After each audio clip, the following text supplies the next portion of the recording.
Hi everyone, this is Dom Bettinelli, CEO of StarQuest, with a special message as we approach the Christmas season. This past year, the StarQuest Network has continued to expand our mission of exploring the intersection of faith and pop culture through our many entertaining and informative programs. Now we need your generous financial support to reach new audiences with more of the life-changing and uplifting programming we've been creating for more than a decade. That's why it's very important that we hear from you this Advent and Christmas, the time when nonprofits receive most of their support for the year. If you are already a supporter of StarQuest, we thank you and ask you to prayerfully consider increasing your support at this time. If you're not yet a supporter, please become one now. Every gift counts. Could you give $15 or even just $10 per month? Whatever level of support you can offer, please show your support for SQPN this Christmas. And remember that your gifts may be tax deductible. Just go to sqpn.com/give. That's sqpn.com/give. May God bless you this Advent,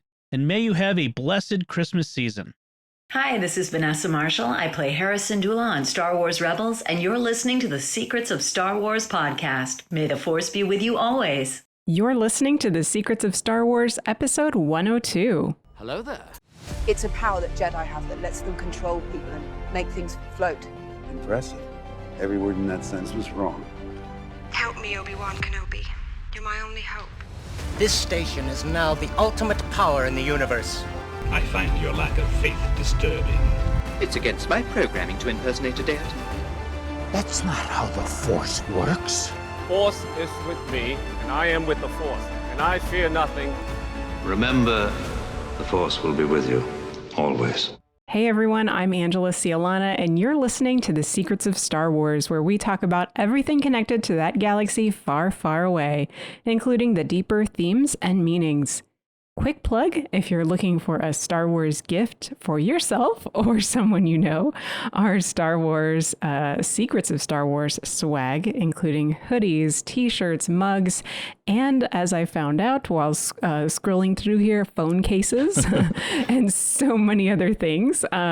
They are sporting a design encapsulating our philosophy of finding hope in a galaxy far, far away. So get your swag at sqpn.com/merch.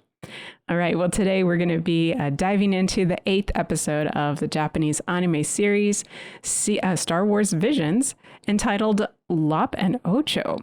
So joining me today is, well, the one and only Ronin, Thomas Sanjurjo. Hello, Thomas. Hi. I still love that name. It's awesome. I do too. I'm not a jealous person, but I'm very happy for you that you have that name, and it fits you so well. It was an excellent pick. I love it. Well, and of course, I'm Angela Sealana and the Bendu, as I revealed a couple weeks ago. And before we get into this Visions episode, a bit of news. On November 27th, we got an additional teaser trailer for the Book of Boba Fett, which will begin streaming on Disney Plus December 29th. So, Thomas, did you get a chance to catch this teaser? I haven't caught this one yet. All right. So yeah. It's only 30 seconds. Yeah.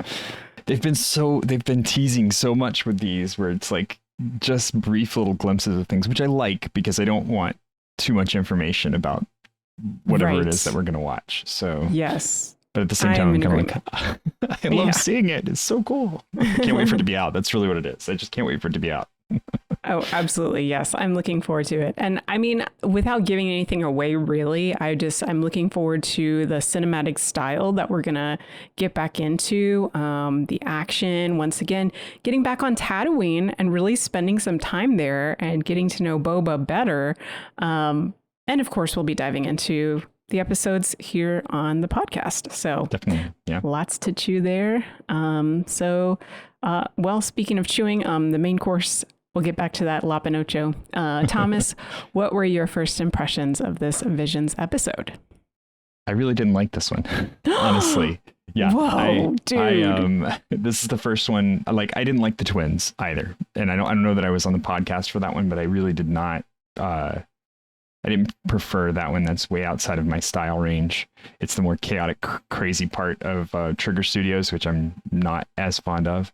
And this one, I wanted to like it. It had all of the elements that I normally like: the industrialization, the Imperial, overarching local family versus the big monstrosity that's coming in to take them over and all that kind of stuff. But just something about the plot kind of fell flat for me. Okay. Yeah, that's fair. I think, I can definitely see where you might be coming from, and I'll be interested and curious to get into that with you.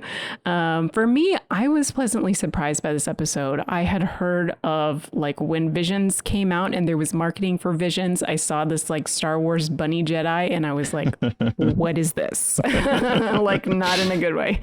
But I kind of had some hints that this would be that episode. But I was pleasantly surprised. The themes were right on target for Star Wars. And definitely, yeah. Yeah. And the animation at certain points was just wow. Like there was moments where I was just like, I'm a very introverted person, so I don't tend to express myself vocally when I'm watching things. But it really there were just certain like poster, moments for me. So, actually this, I would say probably The Ninth Jedi and this one has really made me want Star Wars to continue in anime style, like really, really, really want it. Because I felt like, I don't know, I felt like it was at home here, and we'll get into, why I liked that. Yeah, so let's do that. So absolutely.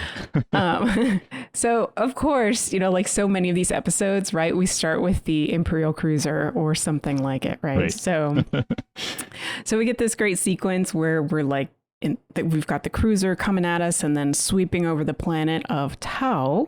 We get some vocal narration there. And the animation, I love how it was like going into the structures of the buildings. And then we go down into kind of like the underbelly of this city and this darkened market. And so we have everything set up, with the story and this beautiful planet.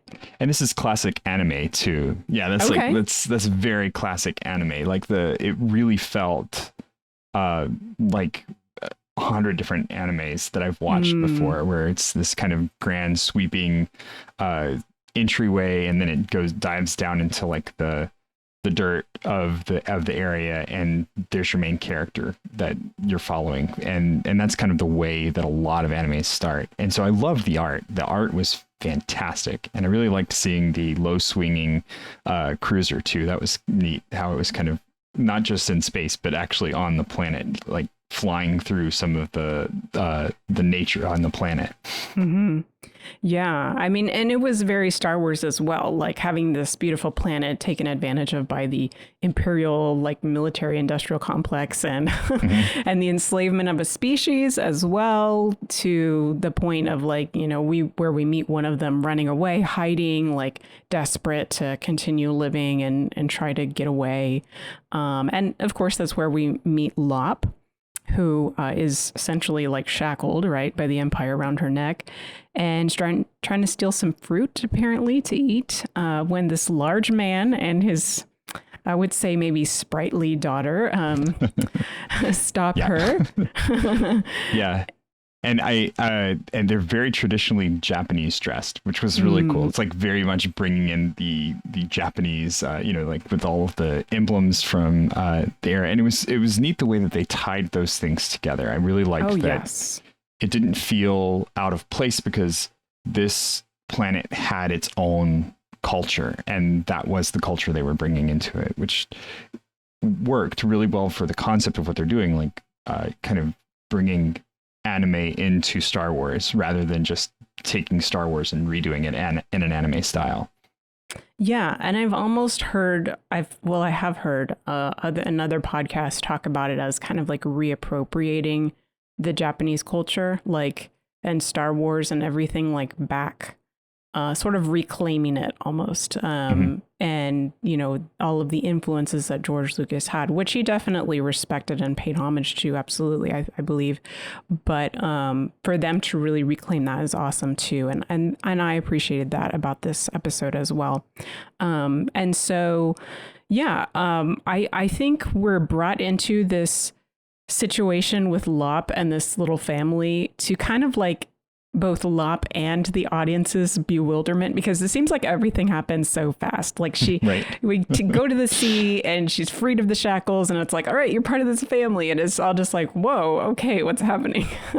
Yeah. And I would say, unfortunately for me, that was the part that felt the hardest to accept about this whole thing. It's like they crammed a lot of information into a short time period. And I know they only had so much time that they were supposed to work with, but the story felt too big for the package that they were putting it in, which is something that a lot of the other ones have been really good at, where they've made a huge story, but they've told the part of it that was really essentially important in that time space well. And this one just felt so kind of rushed to me. Yeah. Well, I think, I can see that. I can also say that I think the character of Ocho being very kind of like spunky and just like, let's go do stuff and let's get stuff done. Because looking forward, she's the one that's very like pro progress and development. And that's why she wants to join the Empire, where the father is more like conservative and tradition and that type of thing. So I like that dynamic. And I think that you kind of see that push and pull with the timing and the pacing of the episode as well. So, yeah. And I love how, like, I just wanted to say, like, as a father, like the way that Ocho gets all excited and she's like, we'll give you this food and you'll come and be in our family. And the boss, Yasaburo, I think is his name, he's like, you can't say these things out loud. Like, you can't just do that. That's not how it works. Yeah. I felt that was probably very relatable as a parent. Oh yeah. It's so much as a dad, your kids will just do something and you're like, you can't just say that this person is now your best friend and you're going to invite them over for a sleepover. That's not how it works. Yeah. Very much so. Yeah. Yeah. So, and at the seaside, we get the return of the phrase dank ferric, which I appreciated. The dad says, he's all frustrated. He's dank ferric, I think we got that in The Mandalorian first. So yep. Yeah, that was fun. And then TD kind of removes her shackles, TD being the droid. I never found out what TD stood for. I guess you could kind of guess that the D stands for droid. I don't know. But so we're already seeing, for me, a lot of symbolism here, because I was thinking about the seaside for Japan. And if you've ever seen like Japanese traditional like classical art, you've probably seen this, like the waves and the sea are very much a part of Japanese culture, being like an island nation for thousands of years, obviously. That, the Japanese just have this very significant relationship with the sea. And so for me, it was neat that was so much a part of this episode, and especially this particular like pivotal moment that is we harken back to throughout the episode. With that picture of the family. Yeah, yes, definitely coming up again and again.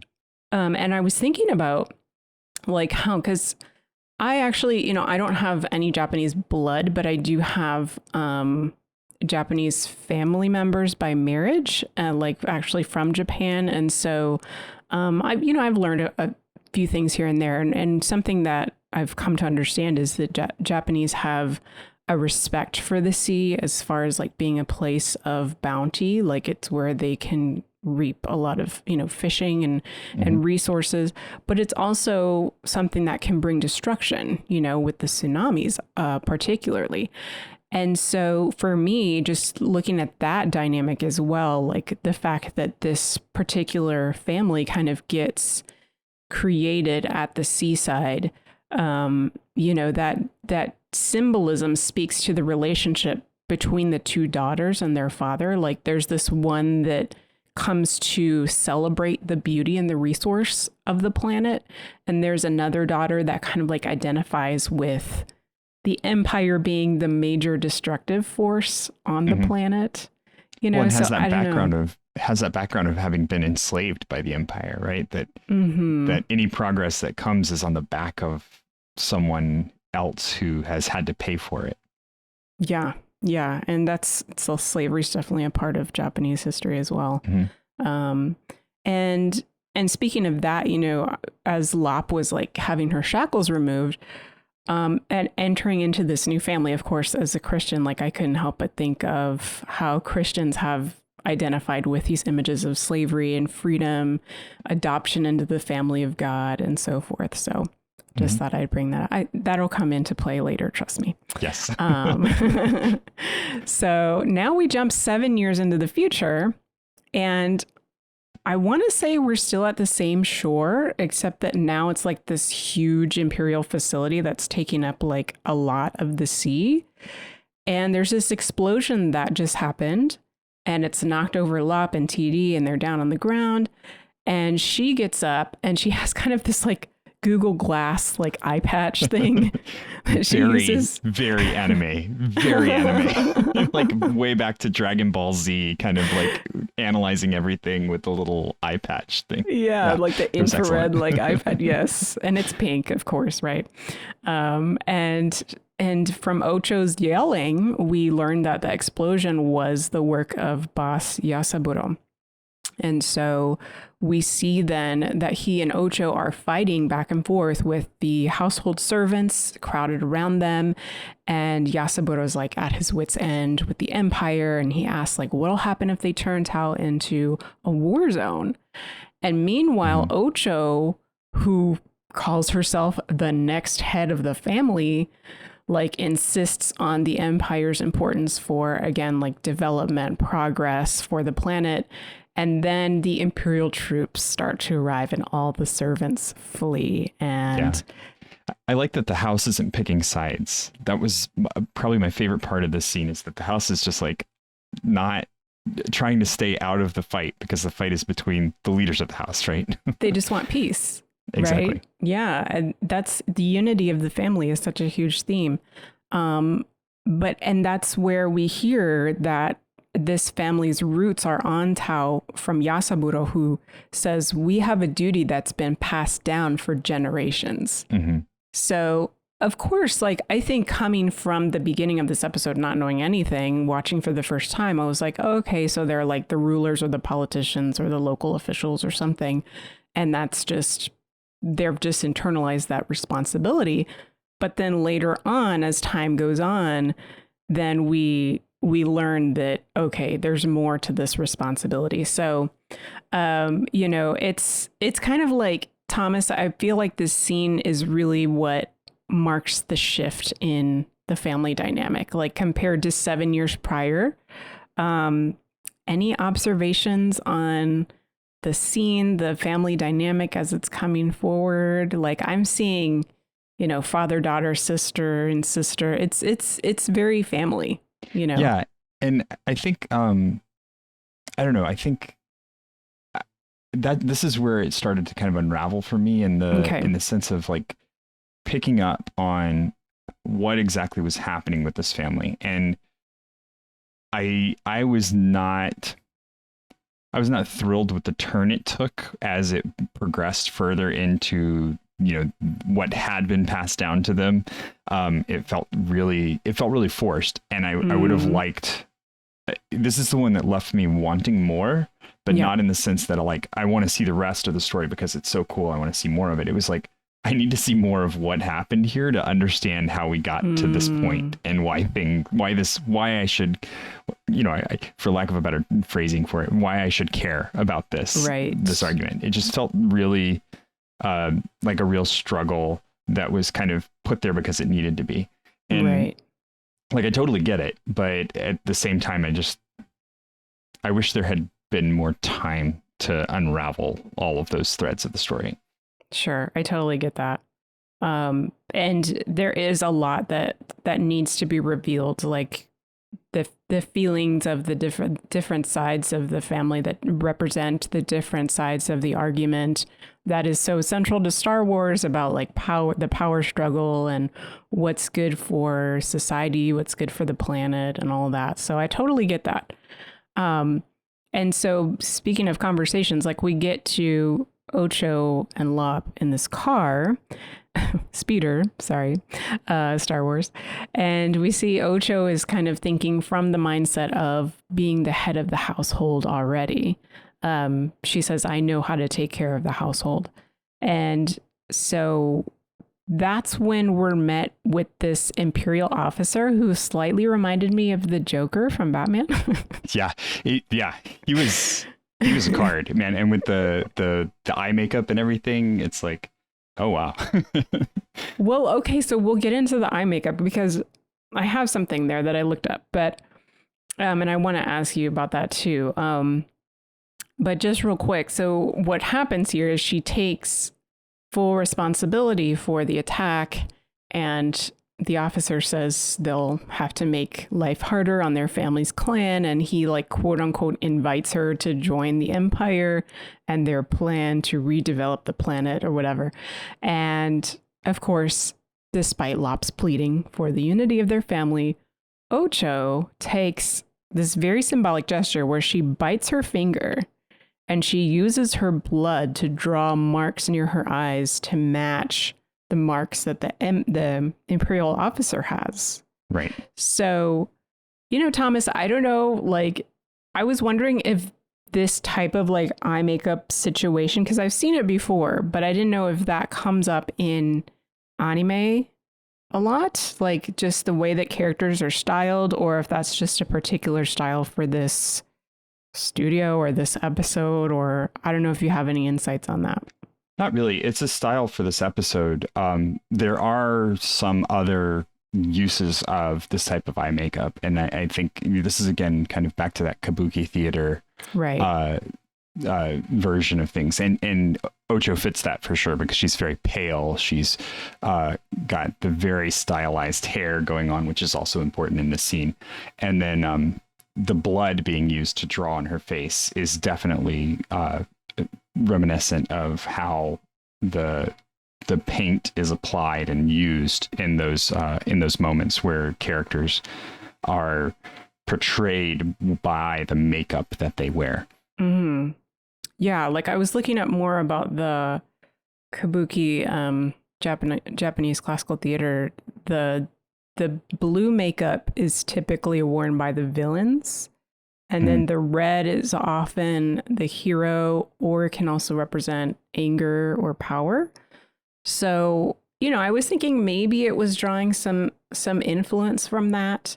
But I kind of liked that she makes this gesture also by cutting off her long braid. And I think Star Wars fans are probably more used to a gesture like that before she joins the Empire. And this is also dramatic symbols in anime, right? Like when a character cuts their hair. In fact, if you look it up online, there is an Anime News Network article called "Why Is It Such a Big Deal When Anime Characters Cut Their Hair?" Yeah. Well, that's good. I'm glad they have that. That's all the way back to samurai tradition, though, where samurai would wear top knots, and if you were disgraced, your knot would be cut, and that was part of what marked you as a Ronin, was the fact that you were not allowed to wear your hair long or up in that braid.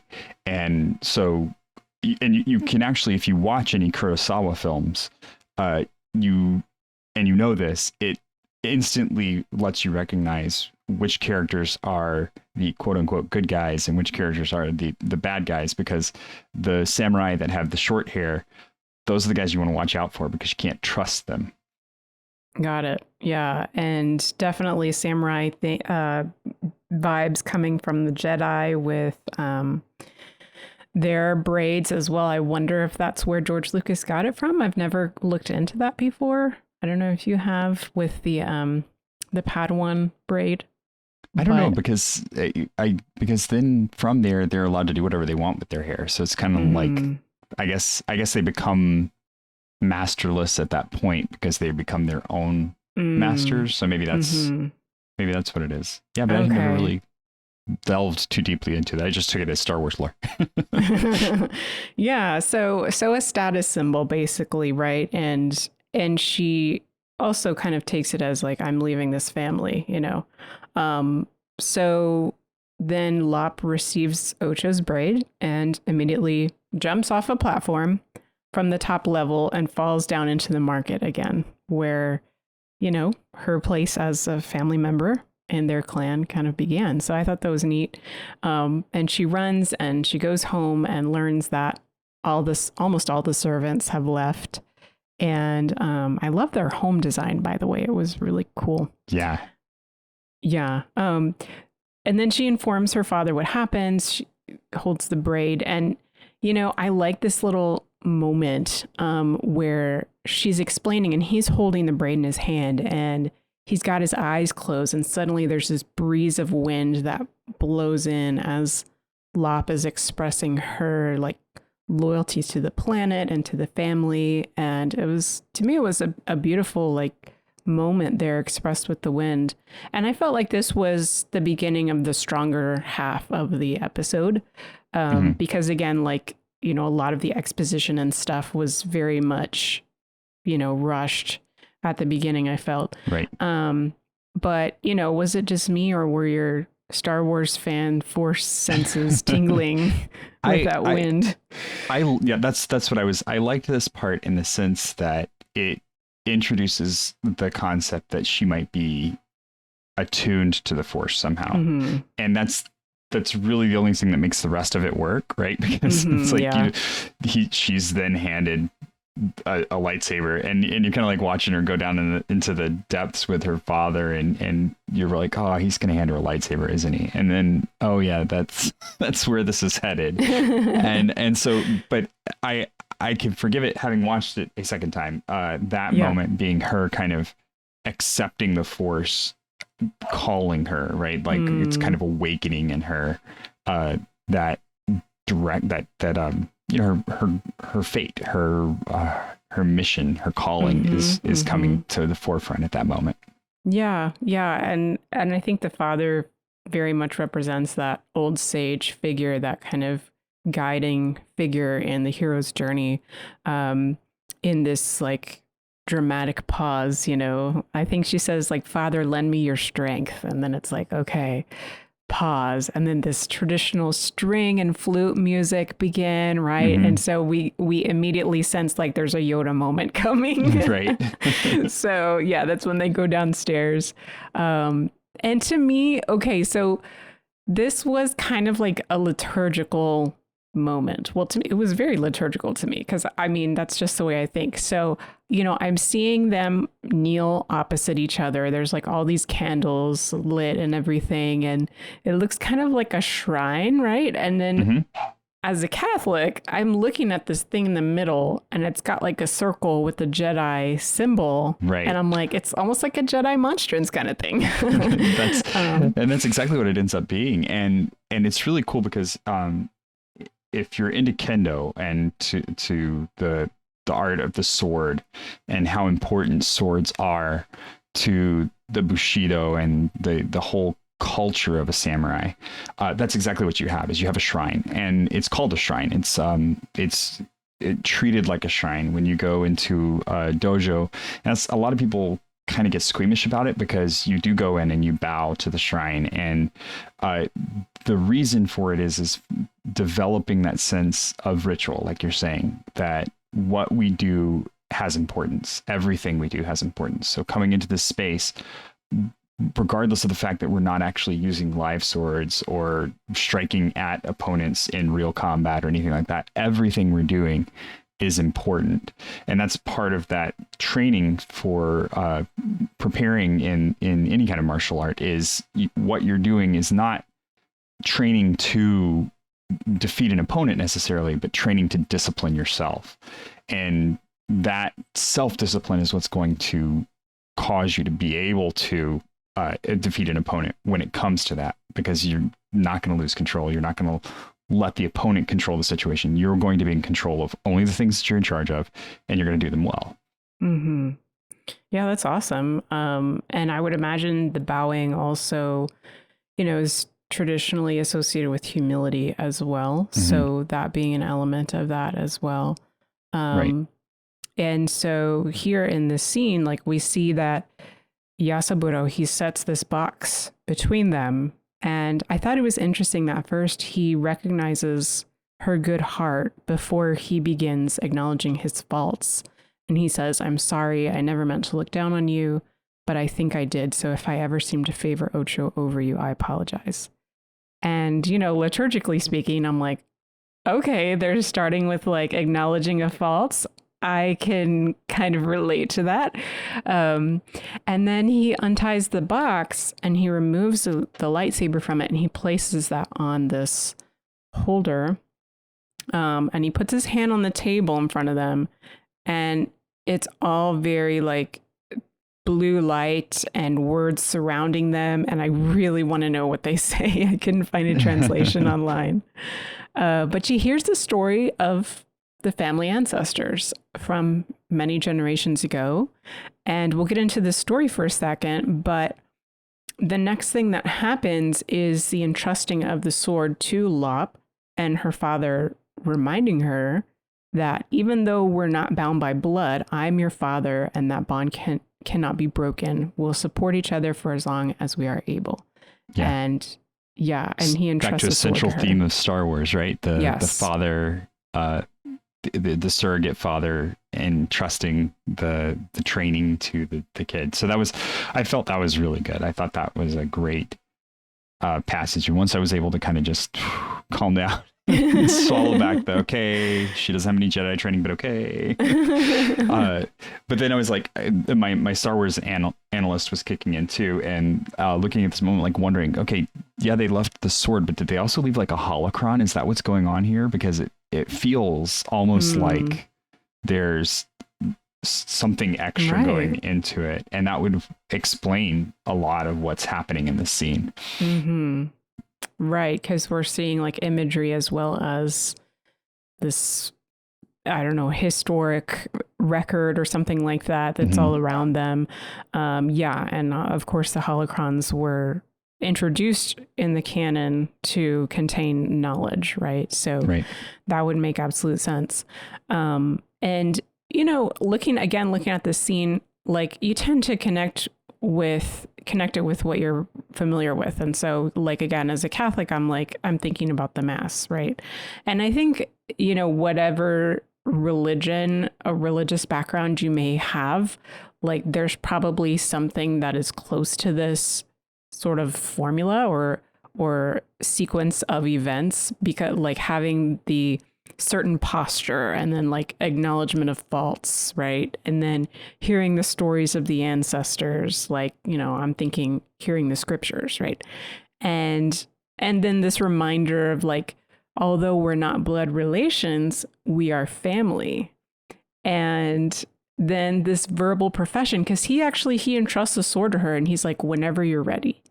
And he doesn't just like give it to her. He's like, whenever you're ready. And then he asks her to say that she respectfully accepts all of this. I was reminded of so many moments when you're in a sacrament and the priest has to remind you of what the exact words are, because you're like, oh, I forgot. This is like 20 things I had to say, and I forgot what it was. And the priest is like, you say. It's like, oh, okay, got it.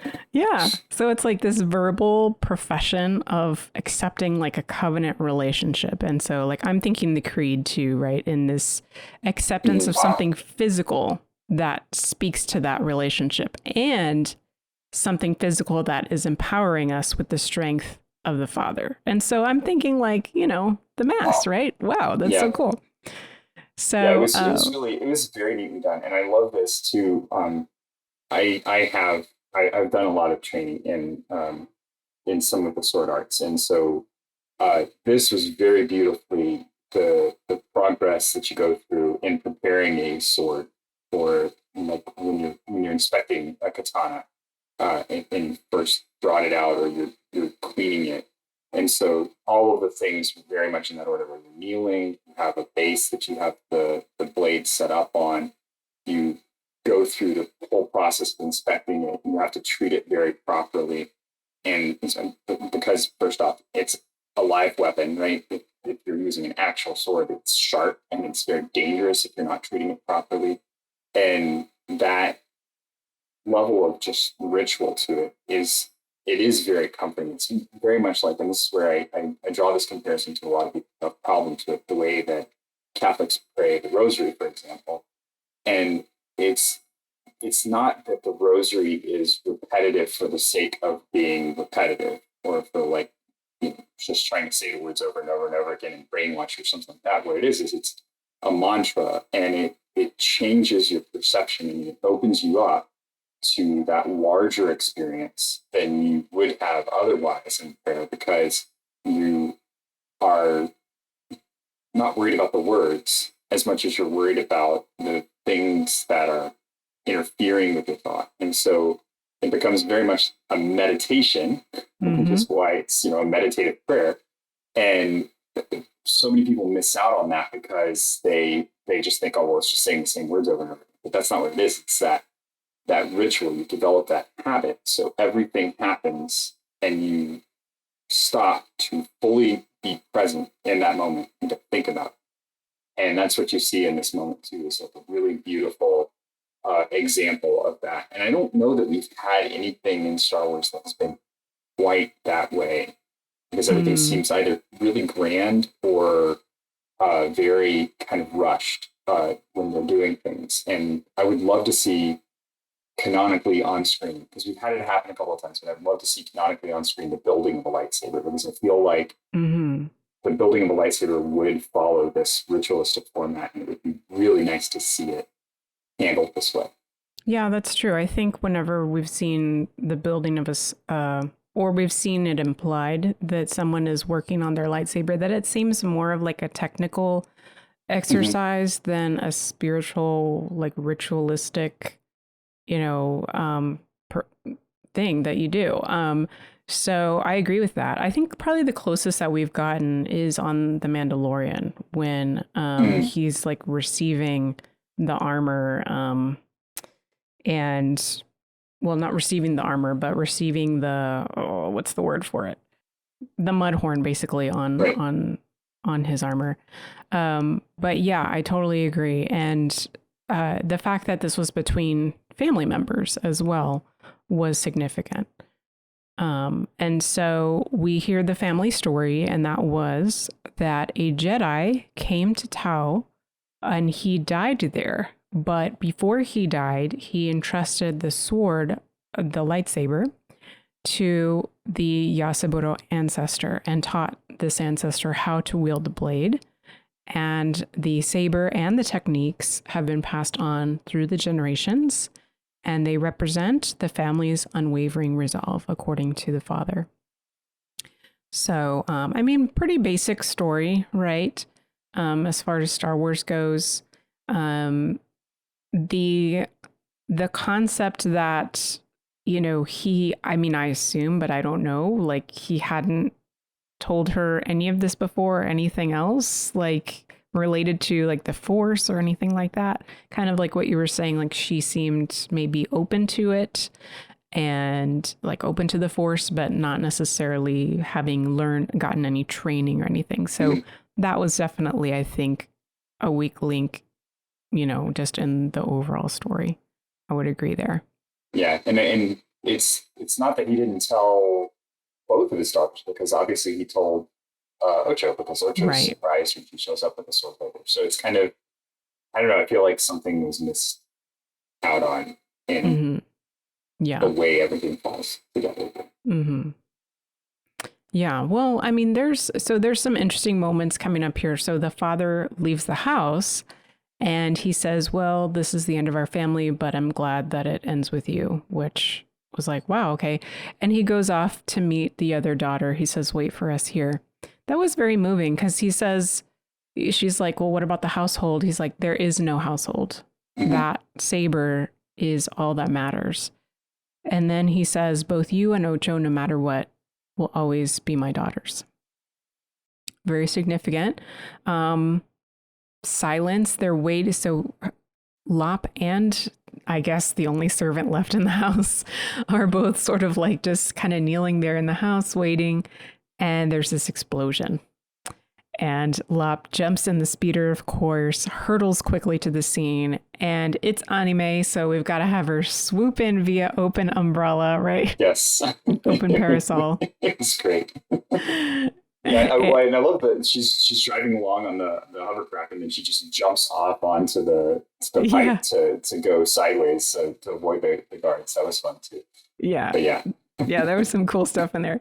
And then there's this battle at this Imperial facility where Yasaburo and it looked like a couple other warriors that were aligned with him were fighting Imperial officers, Ocho included. Ocho, of course, facing off against her father. And they're not only fighting physically, but they're also like spiritually and mentally and emotionally fighting as well. So I felt like that brought a level of significance to the fight.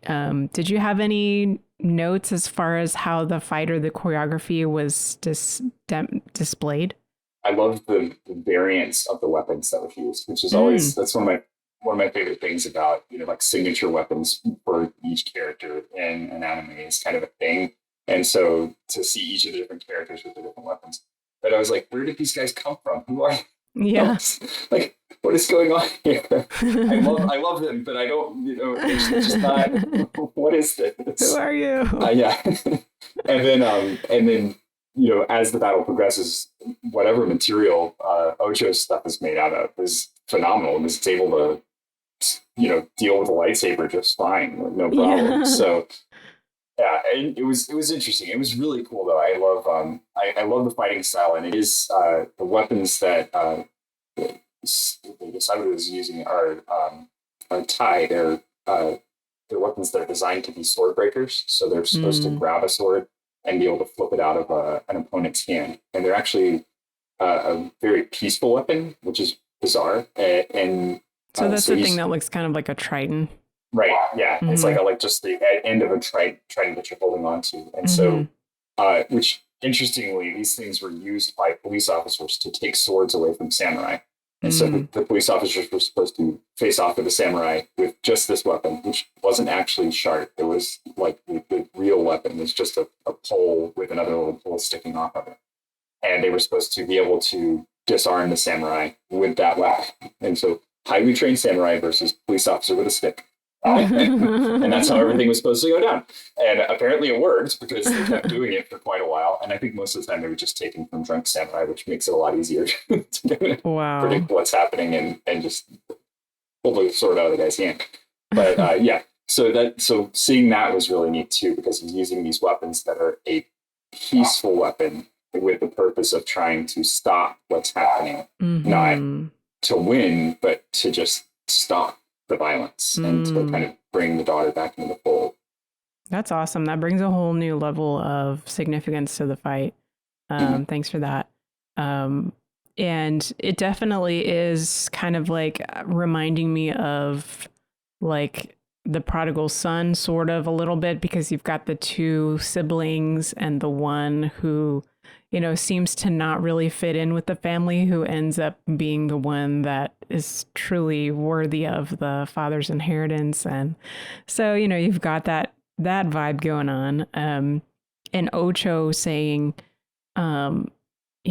she's not even part of this family, right? Like I'm your daughter. She's not even part of this family.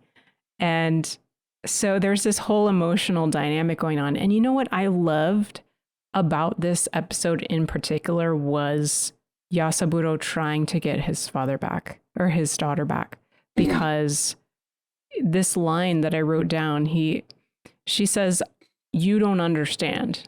And he says, "Yes, I do. I've understood ever since I first looked into your eyes. I'm your father and you're my little girl. Now please come home." Yeah. And there's not even like a wow. Not even just stop fighting. I just come home. Just that's what he wanted. Mm-hmm. Yeah. Yeah, that's like an amazing like one of the best Star Wars father figures really like that we've had, because he's just so loyal to his family and to his commitment to being a father, like even to his death, which that was the thing I think that I loved the most about this episode, was just his dedication as a father. So, and then I think it shows a lot of what the Empire does to people, and that's the thing I think that we can forget, because everybody has a helmet on, and so there's a lot of dehumanizing. It's either the corporate administrative side of things, which is always just feels very bad and the people that we see the faces of are making bad decisions, and we see them making bad decisions. So we go, oh, those are obviously the bad guys.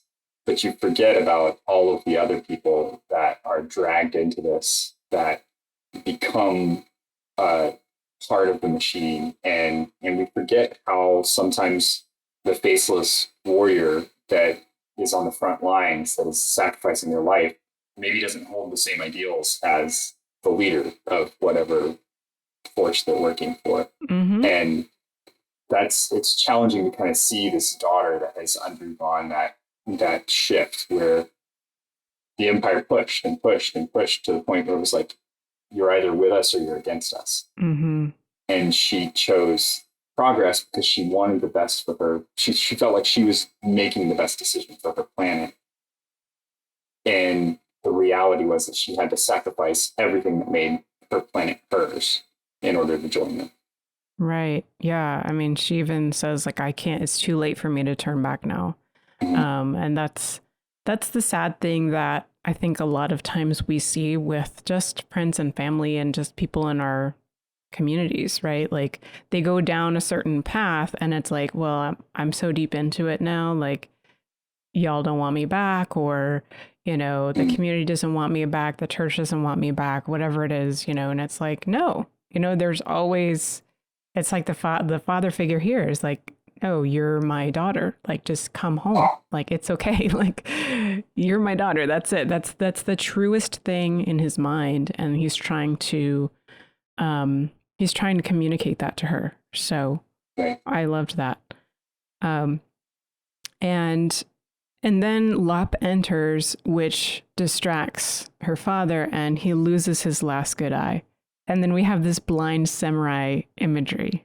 Yes. Right? I was like, why doesn't he get up and fight? He should be better now. That's how it works. Right? I know, right? That would have been so cool, but also kind of like creepy too. Like, I don't know if we've seen that with just like nothing, like he didn't have a mask or anything. So yeah, but this was one of the more violent ones, I think, out of a lot of them. Yeah, that's true. Yeah, but you know, it's still pretty cool because he stays in character, right? Like, he's on the floor, but he's still like, he's playing that guide, you know, along the hero's journey type of character, because there's Lop, and he's like instructing her to please save her sister. He says that's what a family does for each other in difficult times, isn't that right? And I love this alone because it's like the father imparting this wisdom in the middle of a conflict, and they're fighting, right? But there's this goal here.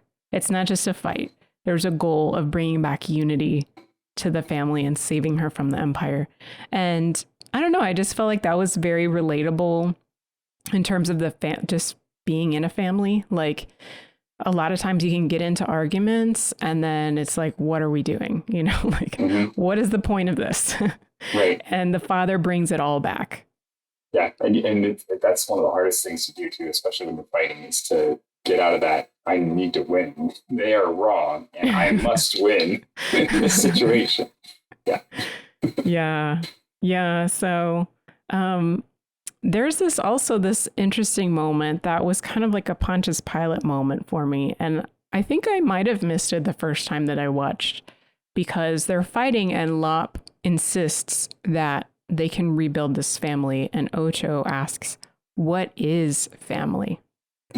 And, you know, of course, that reminded me of when Jesus is on trial and he says, everyone who belongs to the truth listens to my voice. And Pilate asks, what is truth? Right. And so it goes back to that whole, like, she's asking what is family.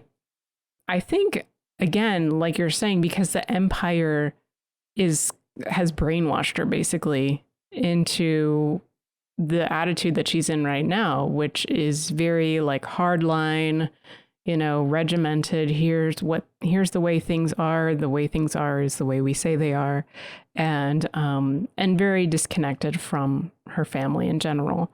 And so it seems like, you know, she's just lost as a character. She's just completely lost. She doesn't even understand what is family, when she was initially the person who brought Lop in to the family. So that brings a level of tragedy to what has happened to her. Yeah, it's really sad to see her fall, that she has been so caught up in what the Empire offers that she has lost sight of who she is and where she comes from. Right. So I guess in a way, we still have the blind samurai imagery, because the father, even though he isn't fighting physically, he is still contributing to the fight, like mentally, spiritually, emotionally. And he's the one that can truly see, right? He's the one that can truly see the point of it all, who can truly see the family as it is, as it should be. So, yeah, very cool. And this is the point where Ocho nearly destroys poor little TD, the droid. And, this droid, he didn't have much screen time, but when you think about it, he's pretty significant. Like, he's the one that took the shackles off. He's the one that's like basically like a glorified family photo, Right. family photo album thing. It was really creative the way they did it with him, because he's the one pulling up the photo. Like, it's not that someone asks him to pull up the photo and he does. It's that you almost get the sense that he is looking at the photo every time. Like every once in a while, he just pulls it up and like, "Aw, they're so cute. I remember this. This is really nice." And then to see that's his immediate response when he's confronted with this version of Ocho, like, "What? No, remember when we did this?" And then she responds by just completely, almost destroying him. It's like, oh, she's truly gone at that moment, right? Right. Exactly. That's very symbolic. And you know what? The artwork, as the fight continues between her and Lop, the artwork becomes particularly beautiful, I think. We see like Lop mournfully, she's mourning TD. So you see her crying. Her whole face is just like filling the screen. And then the fight continuing with the cherry blossom tree in the background. And Ocho, there's this moment where she's like jumping up in the air and she's bearing her weapons and her arms are crossed. So that was just fantastic. I love those visuals. Yeah, the art in this one is just amazing, especially the background art. It's really just breathtaking. And it's funny because I looked up this this anime studio. And they were kind of spun off in 2015 to handle this really deep anime that was presented from a novel. So they took a novel and made an anime out of it. Mm-hmm. The company that was initially going to do it failed, and so then this company stepped in to do it. And that's why their name is Geno, because of this initial genocidal organ was the first anime that they produced.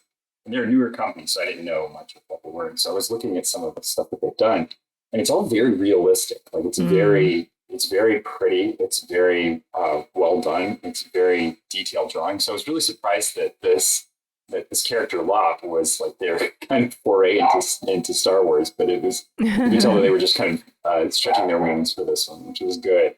But yeah, like the art that they have just is amazing. So I really did appreciate the style that was brought to this.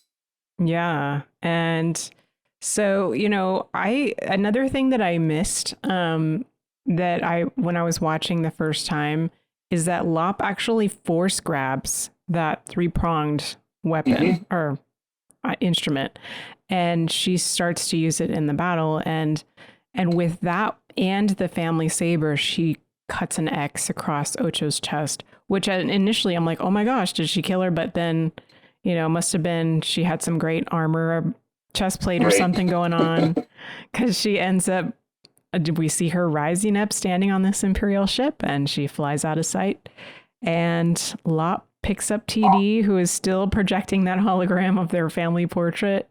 And we hear that near that part of the portrait where Ocho said, with a little time, we're going to become a proper family. And credits. Yes. So, not a happy ending to this one at all. Yeah. Yeah, so I mean, I guess you don't see a future for Lop and Ocho based on your impression of it, or what do you think? I would not mind a series based on this, but I would want a series that was redoing it, like starting over from the beginning and tracking all the way through and fixing some of those little spots where the story was just so rushed that it was hard to really accept what was happening. Got it. Yeah, I wouldn't mind seeing it. Don't get me wrong. The art was beautiful. The idea was great. I just felt like it was really rushed and was underdeveloped for what we ended up getting. I actually found an interview with the director that was translated, and they said, we want to take the story to outer space in the next part, where Lop sets out after the Imperials to find Ocho. Along the way, I have her meeting up with the rebellion and having strange encounters of her own. And I'd also like to do a story about Lop's species. Ultimately, I'd like to see the story come to a happy ending with Lop finally catching up with Ocho and the two working out their differences. So that was from an interview with the director.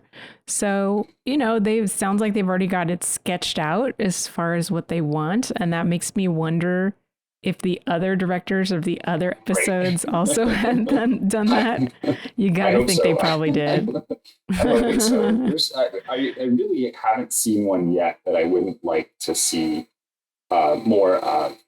Even if I didn't like it very much, I think that these are all very rough initial sketches into it. And if there's one thing that any anime fan knows, it's that an anime needs 300 episodes before it really, has started to discover itself and feel really good. And then another 1,000 after that. There you go. Yeah. So, I mean, one of the interesting things that I found out looking more into the episode and that ties it with the other Visions episodes is that the music was actually done by the same person that did the Tatooine Rhapsody episode music. Yeah. Oh, that's cool. Yoshiaki Dewa, who I don't know if we mentioned this on the show devoted to that episode, but he's actually a member of a J-pop duo that's called Jiukai. So wow. I did not know this. So that was interesting also because just the music here was very different than the Tatooine Rhapsody music, right? So pretty cool. Yeah, much more subdued and mood setting.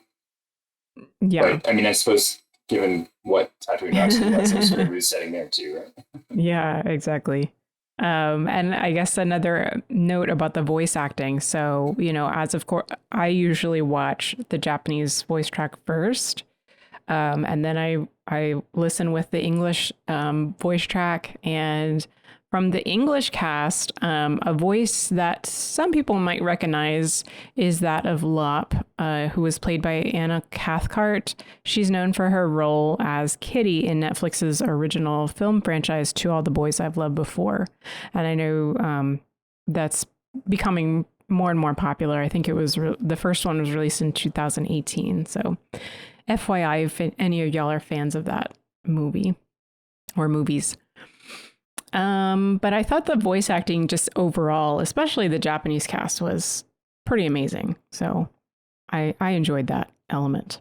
Yeah, it was, I feel like it was really well done. The whole thing was very, very on point, and it didn't get, there were certain spots where it could have gone far too comical. And that's one of the things I really like about anime is that as goofy as the animation might get, the voice acting is always really on point. And you feel the characters through the truly good voice acting.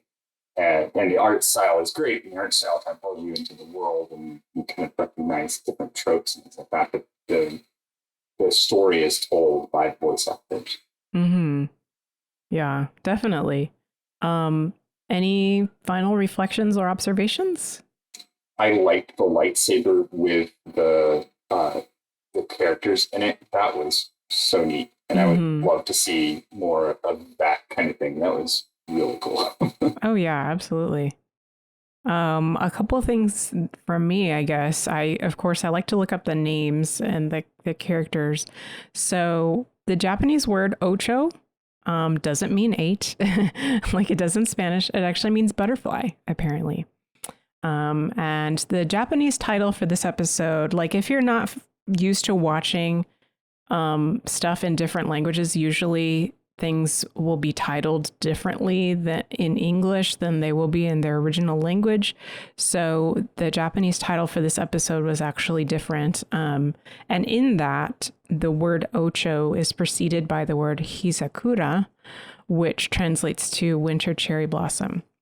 And so there you go. That's ocho. Lop, interestingly, is inspired by Marvel's comic Star Wars #8, which has a smuggler named Jackson or Jax, who was a green rabbit. Yes, I've actually read that one. Yeah. So I like the fact that we can expand the Star Wars universe not just beyond the field, but also to incorporate new alien species, because it's an entire galaxy, right? So there's lots of different species that we haven't discovered yet, and I like that kind of stuff being thrown in. Yes. Oh my gosh. The merchandise ability of having a fuzzy rabbit Jedi, like, whoa. And apparently the Jax's species was called the Lepi or the Lepi. So I guess that's where they got the name Lop. So they brought back bunnies to Star Wars. Good for them. All right. Well, that's all from us, y'all. So what are your thoughts? We want to know, did you like it? Did you not like it? Did you feel like it was rushed? I'm very interested to know what other people think. So please email us your thoughts about this episode or anything Star Wars. And you can do so at starwars@sqpn.com or find StarQuest on Facebook at facebook.com/StarQuestMedia. You can leave a comment there or simply tweet us at SQPN. And be sure to share the podcast also on social media. We want to give a big special shout out to some people who made this episode a reality, our patrons, including Kathleen M., Ricky S., Paul R., John B., and Michael B. And you also can feel that rush of endorphins by hearing your name called and knowing that you've helped continue the mission of StarQuest by becoming a patron at sqpn.com/give. And any other way that you can help tell your friends and family that they can subscribe to Secrets of Star Wars. They can do so in Apple Podcasts, Google Podcasts, Stitcher, TuneIn, Spotify, iHeartRadio, or on YouTube on our SQPN YouTube channel. And previous episodes can be found at sqpn.com/Star Wars. Please do be so kind as to review the podcast as well to let us know how we're doing and helps Secrets of Star Wars get seen by more people who'd be interested in listening. So next week, we will be back as we take a deeper look into the final episode. We're already there, of the anime series Star Wars Visions, and that is called Akakiri. So until next time, Thomas, thank you for joining me in sharing the secrets of Star Wars. It's been a pleasure. And arigato gozaimasu. Once again, I'm Angela Sealana. Thank you for listening to the Secrets of Star Wars on StarQuest.